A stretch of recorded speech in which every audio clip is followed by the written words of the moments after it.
नमस्कार, good morning. Welcome to you my channel yoga by Sanjay Pandey. तो मैं आपको बताना चाहता हूं कि आजकल की जो खराब जीवन शैली की वजह से और जितने भी केमिकल्स वाले जो भोजन जो है यानी खाद्य पदार्थ है उनको खाने की वजह से तरह तरह की बीमारियां जो है वो वातावरण में फैली हुई हैं, जो समय समय पर मानव जीवन को बहुत ज़्यादा प्रभावित करती हैं और लोगों को बहुत परेशान करती हैं। उन समस्याओं को दूर करने के लिए आप सुबह सुबह के समय में योग करें, आसन करें, प्राणायाम करें, श्वसन क्रियाएं करें। इससे आपके जीवन शैली तो सुधरेगी ही, उसके साथ साथ आपका जो स्वास्थ्य है वो सबसे अच्छा और सबसे अव्वल तरीके का हो जाएगा। उसको आप प्रतिदिन आप बिल्कुल नियमित तरह से आप रोज रोज आप इसे करते रहें। देखिए, इसमें सबसे बड़ी खासियत तो यह है कि हमारे जो बॉडी का जो मसल्स है, मसल्स के ऊपर सबसे ज़्यादा थायराइड का प्रभाव पड़ता है, जिसको आपके जो हमारे जो बॉडी के अंदर जो जितने भी सारे जो सेल्स होते हैं उन सेल्स को रिवाइटलाइज कराने के लिए कपालभाति, अनुलोम विलोम और भस्त्रिका प्राणायाम, उज्जयी प्राणायाम, नाड़ी शोधन प्राणायाम और उसके साथ साथ ओम का उच्चारण और भ्रामरी, इस प्रकार के आसनों को, सिंहासन हो गया, सिंह गर्जना हो गया, इस प्रकार के आसन को आप अगर नियमित तौर से करते हैं तो इससे बहुत ज़्यादा आपको लाभ मिलता है। तो आइए जानते हैं कि कौन कौन से ऐसे आसन हैं जिनको करने से थायराइड की समस्या में सबसे अच्छा निजात पाया जा सकता है। सबसे पहले हम लोग कपालभाति करेंगे। कपालभाति करने के 3 तरीके होते हैं, जो सबसे आप मंद गति से, मध्यम गति से और तीव्र गति से। तो उसका जो एज फैक्टर जो होता है, यानी कि आपका जो एज है, अगर आप वयस्क हैं तो आप तीव्र गति से कर सकते हैं, लेकिन उसके बाद जब आपकी उम्र यानी 40 और 50 से पहले और 30 के बाद की अगर है तो आप मध्यम गति से करें, और अगर 50 से ऊपर यानी 60 से ऊपर आपकी अगर आयु है तो आप मंद गति से करें, और इससे होने वाले जितने फायदे हैं उनको भरपूर तरीके से लेते रहें। तो आइए कपालभाति को शुरू करते हैं।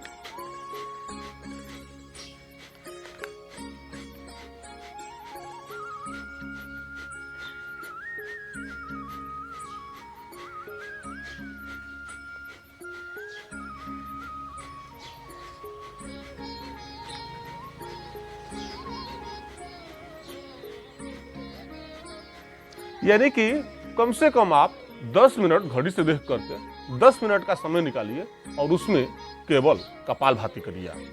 कपालभाति करने से हमारे शरीर के अंदर, हमारे फेफड़े से फेफड़े तक और फेफड़े से नीचे यानी हमारे पेट तक सांसों का और ऑक्सीजन का आवागमन होता है, जिससे आपकी बॉडी को ना सबसे ज़्यादा ऊर्जावान बनाने में और चीज़ों को एडजस्ट करने में कपालभाति बहुत बड़ी भूमिका निभाती है। उसके साथ साथ हमारे खून के अंदर जो भी विकार होते हैं वो धीरे धीरे करके दूर होने लगते हैं, और श्वसन क्रिया और सांसों के आवागमन की वजह से आपके मस्तिष्क पर भी इसका प्रभाव पड़ता है, जो एक पॉजिटिव एनर्जी उसके अंदर एक्टिवेट होती है और आपके पूरे शरीर में प्रवाहित होता है।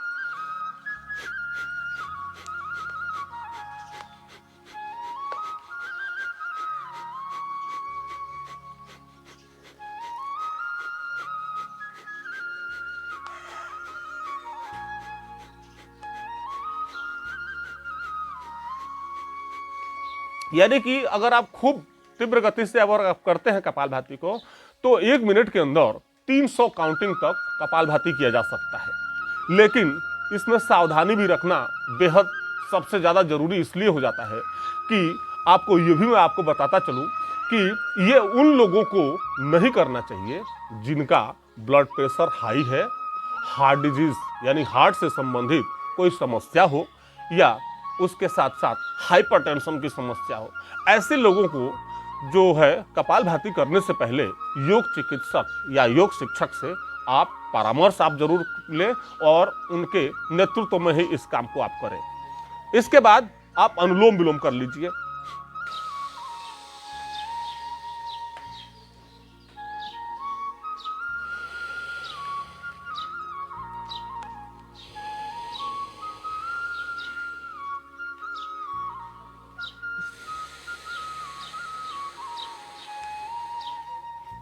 देखिए, जैसे आप अनुलोम विलोम जब भी आप करते हैं तो आपका जो सांस की जो चलने की जो गति होती है यानी एक सर्किल आप बना लीजिए, एक सर्किल बन जाता है ये, और सर्किल के हिसाब से इसका जो टाइमिंग है उसको बिल्कुल बराबर टाइमिंग के हिसाब से उसको चलते रहने दीजिए। जैसे अगर मान लीजिए 2 से 3 सेकंड या 4 सेकंड हमको अगर सांस को धीरे धीरे लेने में लगता है, उतना ही समय तक उसको रोकने की कोशिश करें और फिर उतना ही समय तक छोड़ने की कोशिश करें, फिर उतना ही समय तक रोकने की कोशिश करें।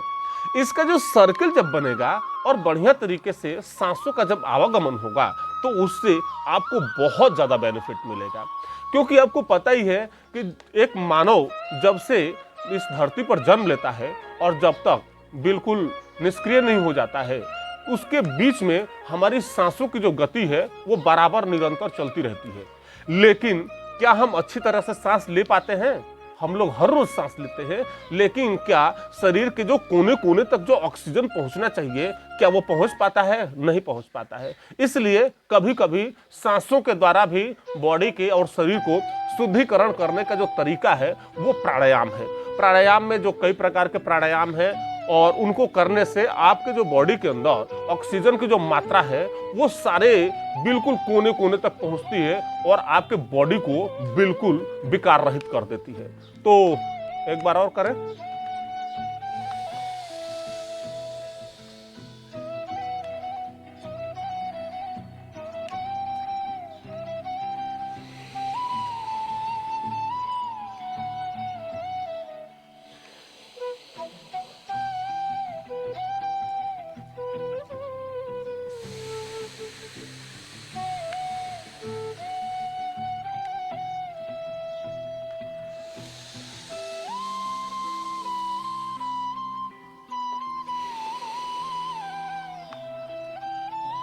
इसको आप 5 से 8 मिनट तक आप इसको करें और नियमित तौर से इसको करते रहें। यानी कि या 5 से 10 मिनट तक आप इसको आप करें और कम से कम 20 काउंटिंग से 30 काउंटिंग तक इसको काउंट करके रखें। उसके साथ साथ आप भस्त्रिका प्राणायाम भी इसमें करना बेहद ज़्यादा जरूरी है, क्योंकि भस्त्रिका प्राणायाम ऐसा प्राणायाम है जिसको एक प्रकार से ना धौकनी भी बोलते हैं उसको।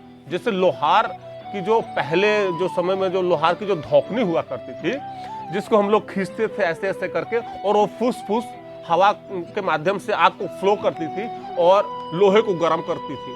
तो उसी प्रकार से, या फिर आप ये मान करके चले कि जैसे जो कोबरा जो सांप होता है जैसे फुफकारा मारता है अपने फन से, इस प्रकार से आप अपनी सांसों से द्वारा, आप अपने नाक के द्वारा आप खूब तेजी के साथ में हवा को बाहर निकालने की प्रक्रिया को ही भस्त्रिका प्राणायाम कहते हैं। तो कैसे करते हैं आइए जानते हैं।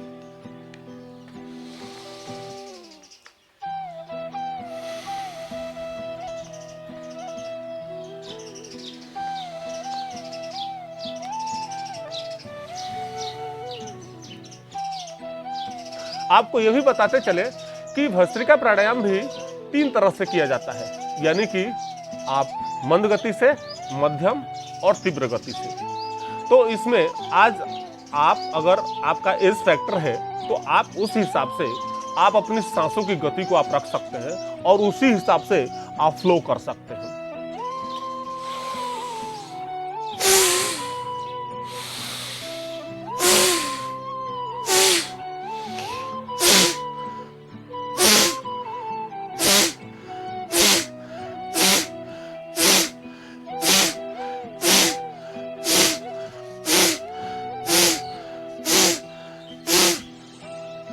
देखिए,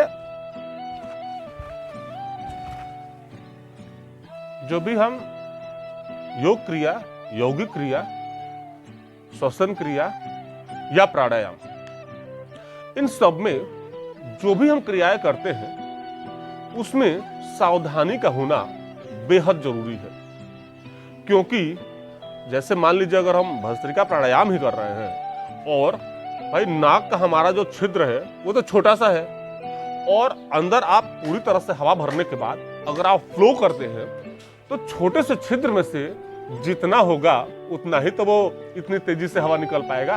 बाकी जो भी हमारे जो जैसे हमारा माइंड हो गया, हमारे कान हो गए, इन कानों से हवा जो है ना, बाकी जो हवा है वो इन कानों से या फिर मस्तिष्क के अंदर फ्लो करने का कोशिश करता है, जिसकी वजह से अगर आप तेजी से या फिर बहुत ज्यादा गति से फ्लो अगर करते हैं, आप सांसों को निकालने का यानी भस्त्रिका प्राणायाम करने की कोशिश करते हैं, तो उसमें आपके कान के पर्दे के ऊपर भी प्रभाव पड़ सकता है और आपके मस्तिष्क के ऊपर हवा का प्रेशर बनने की वजह से आपको चक्कर भी आ सकता है। इसलिए आप अपनी शारीरिक क्षमता के हिसाब से ही आप भस्त्रिका प्राणायाम करें।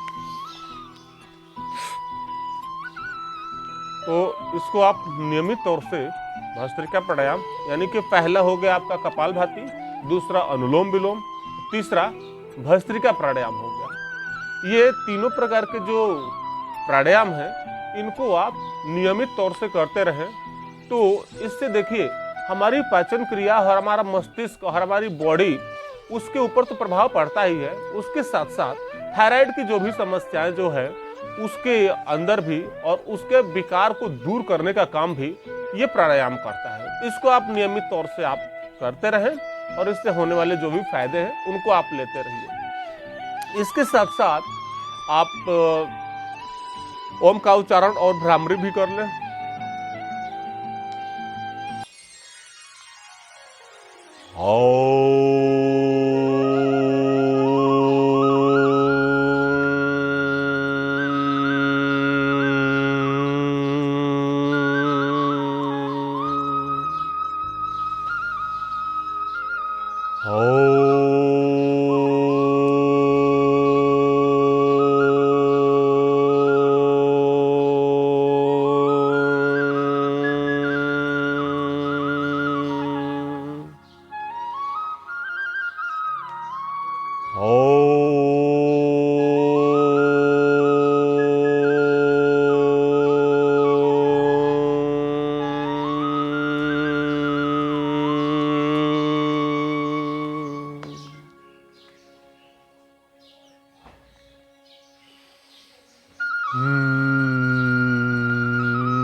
इन प्राणायामों को आप नियमित तौर से आप करें और इससे होने वाले जो भी फायदे हैं उनको आप भरपूर तरीके से आप लेते रहें। देखिए, सावधानी इसमें सबसे ज़्यादा रखना और ज़्यादा जरूरी है और इसके ऊपर आप विशेष रूप से ध्यान भी दें और इसको नियमित तौर से आप करते रहें और विशेषकर आपको लाभ जरूर मिलेगा। तो हमारा वीडियो कैसा लगा आप कमेंट बॉक्स में लिख करके आप जरूर बताइएगा। आपका दिन शुभ हो। ढेर सारा धन्यवाद।